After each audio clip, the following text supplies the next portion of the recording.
morningnews.in, जो आपको रखे सबसे आगे। नमस्कार दोस्तों, एक बार फिर हम लोग उपस्थित हैं। हमारे दाईं ओर हैं राजेश जी और बाईं ओर हैं विनय जी, दोनों सीनियर जर्नलिस्ट हैं और हम लोग चर्चा करेंगे दूसरे चरण के मतदान का जो मतदान है उसके प्रतिशत और उसके रुझानों पर।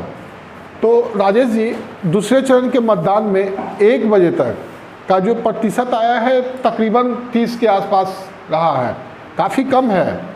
हाँ, अभी 1 बजे तक निर्वाचन आयोग ने जो जारी किया है 28%, 28 पॉइंट समथिंग % है, जबकि पिछले बार मुझे जहाँ तक याद है तकरीबन 1 बजे तक 35-37% के आसपास वोटिंग हो गई थी। तो थोड़ी धीमी है, लेकिन अभी टाइम है 4 घंटे। तो क्या आपको लगता है कि लास्ट तक कुछ वोटर मूव हो?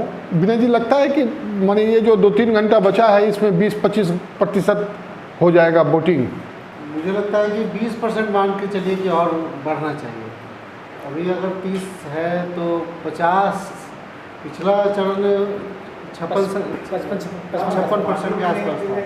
इस बार अगर 50 तक ही रहेगा तो ये तो बहुत चिंताजनक है चुनाव आयोग के लिए भी, और बाकी जो भी लोग हैं कि कम से कम वोट तो देने निकलिए, भले किसी को दीजिए। नहीं तो वो जो है इसको लेकर चुनाव आयोग की ओर से मैसेज भी आ रहा है कि आप मतदान करने जाइए। प्रत्याशी में भी खलबली है कि माने आप चलिए मतदान करने भाई किसी को दे दीजिए। तो ये इसको लेके क्या लग रहा है कि माने वोटर जो है एकदम नाराज़ हो गया है क्या कि माने अब हमको? मुझे लगता है कि अगर वोटर का टर्नअप कम है, वो कम जा रहा है मतदान पर, तो इसका नुकसान मुझे लगता है कि बीजेपी को हो सकता है। लेकिन पटना में वोटिंग प्रतिशत क्या चल रहा है? पटना में 28% चल रहा है।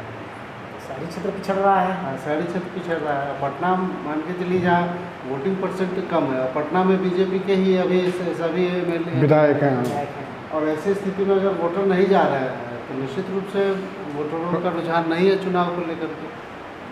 अच्छा, एक चीज़ और जान लीजिए कि ये बात भी है कि अगर शहरी क्षेत्र में वोटर माने मतदान का प्रतिशत कम है तो भाजपा के लिए खतरे की घंटी है, क्योंकि महागठबंधन का जो वोटर है वो तो हर हाल में निकलेगा।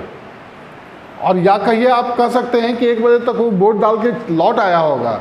भाजपा का जो वोटर है, जो ड्राइंग रूम पॉलिटिक्स करता है, वो सॉफ्टिकेटेड होता है। वही लोग के बारे में ऐसा कहा जा सकता है कि वो लोग नहीं निकल पाए हैं। हाँ, ये सही है आपका। तो जैसे कोरोना का इतना संकट आया और जो महागठबंधन का वोट बैंक माना जाता है, या खासकर आरजेडी का, वो तो तब भी बिना मास्क के घूम रहा था और आज भी बिना मास्क के घूम रहा है। तो बहुत फर्क भी नहीं पड़ता है मास्क लगाएं ना लगाएं।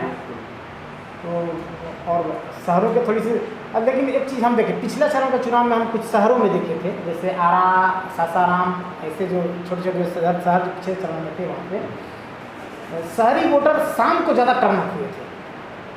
हाँ, तो अभी समय बजे के बाद 1 बजे के बाद समझिए कि 4 घंटे का बचा हुआ है। जनरली एक परसेप्शन ये होता है कि सुबह में या तो वोट दो या शाम को वोट दो।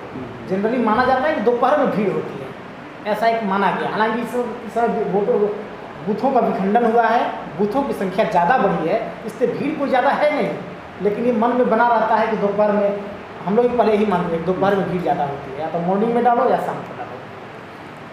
तो हो सकता है अभी शाम तक होते। राजेश जी, एक चीज़ और है, ये माने वोटर किसके जा रहे हैं नहीं जा रहे हैं ये तो है ही, लेकिन आज मुख्यमंत्री भी वोटिंग किए हैं और तेजस्वी यादव ने भी किया है। आपने भी देखा होगा। हाँ, तो तेजस्वी जहाँ गरजे हैं, मुख्यमंत्री चुपचाप निकल गए हैं। इसके भी अपने कुछ राजनीतिक मायने निकल रहे हैं। क्या लग रहा है इसका?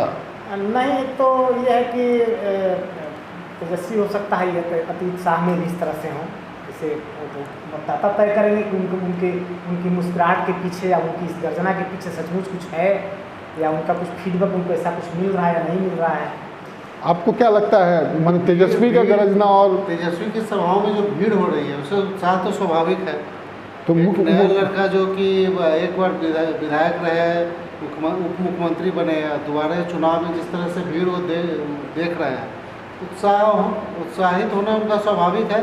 अब वो भीड़ कितना उनको वोट वोट में। करती है, ये अब एक हफ्ता भी अब नहीं बचा है, पता चलेगा।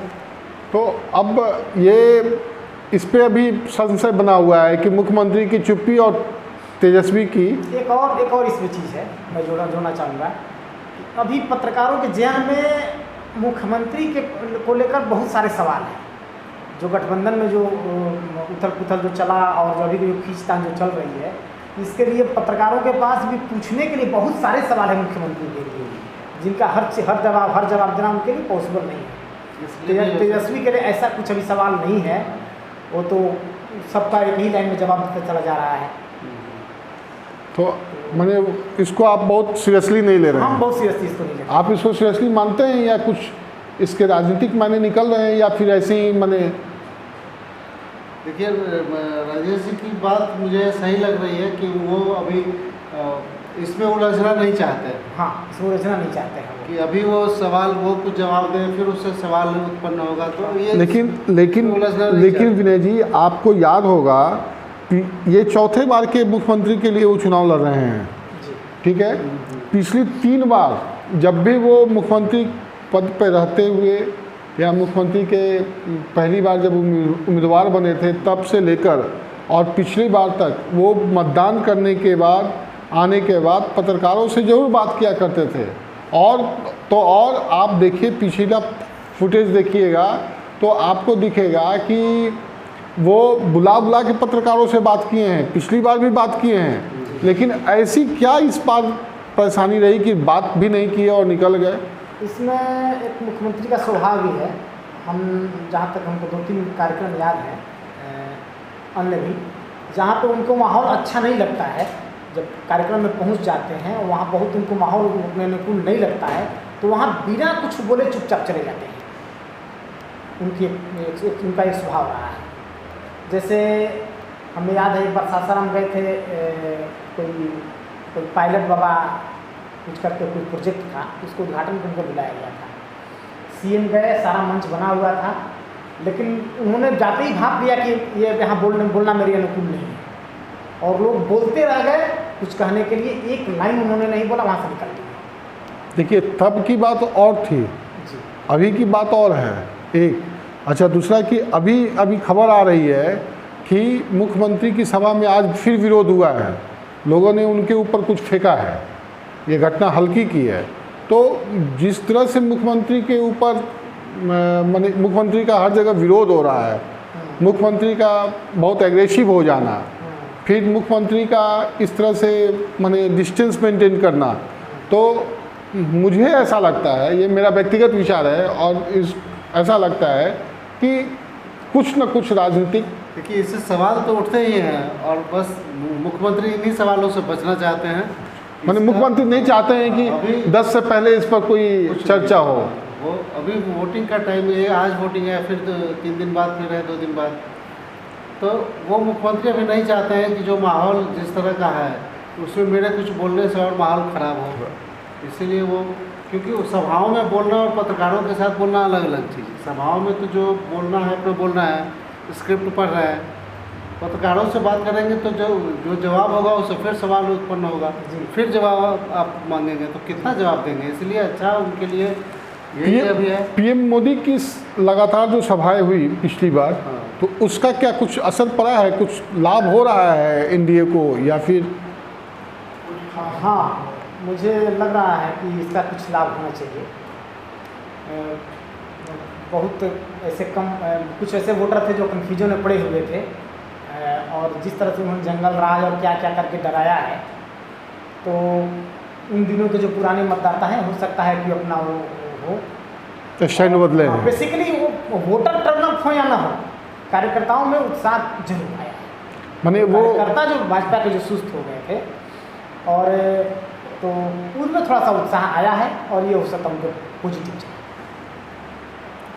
तो अभी आपको विनय जी क्या लग रहा है कि जो दूसरे चरण के 1 बजे तक मतदान है, तो आप इसमें किसको कितना अंक देना पसंद करेंगे? माने अभी महागठबंधन का रुझान कितना है, और एनडीए को अगर पूछा जाए तो साल तक अगर वोटिंग परसेंटेज नहीं बढ़ता है तो महागठबंधन को फायदा है, और वोटिंग परसेंटेज बढ़ जाता है तो समझिए कि उनके वोटर आ रहे हैं, एनडीए के वोटर आ रहे हैं। तो वोट का प्रतिशत तय कर देगा कि सरकार में किसकी भागीदारी ज़्यादा होगी। सरकार में भागीदारी किसकी ज़्यादा होगी, मेरे कहने का मतलब है कि सरकार बनाने के लिए कौन लोग तैयारी कर सकते हैं। दूसरे चरण का मतदान है, कल भी हम लोगों ने चर्चा किया था और राजेश जी ने बताया था आपको कि ये चरण जो है आपको तय करेगा कि सरकार किसकी बनेगी। तो ये जो चरण है, सेकंड चरण, ये सरकार बनाने के लिए है। ये इसी में पता चलेगा कि किस तरह की किसकी सरकार बनेगी और कौन कुर्सी पर बैठेगा, सत्ता की कुर्सी पर बैठेगा। तो अपील करिए वोट के लिए। तो आप जो है इसको लेकर कि अगर लोग आ रहे हैं, वोट का प्रतिशत बढ़ रहा है, तब सब कुछ कहेगा। मेरा एक बार फिर से आपसे अपील है, आप अपने अधिकार का प्रयोग करें और मतदान केंद्रों पर जाएं, अपना मतदान जरूर करें। तो अभी हम लोग को इजाज़त दें, फिर हम लोग 4 बजे आपके पास हाजिर होंगे कुछ नए सवाल और अब तक के रुझानों के साथ, अपडेट के साथ। तब तक दे इजाज़त, नमस्कार। goodmorningnews.in, जो आपको रखे सबसे आगे।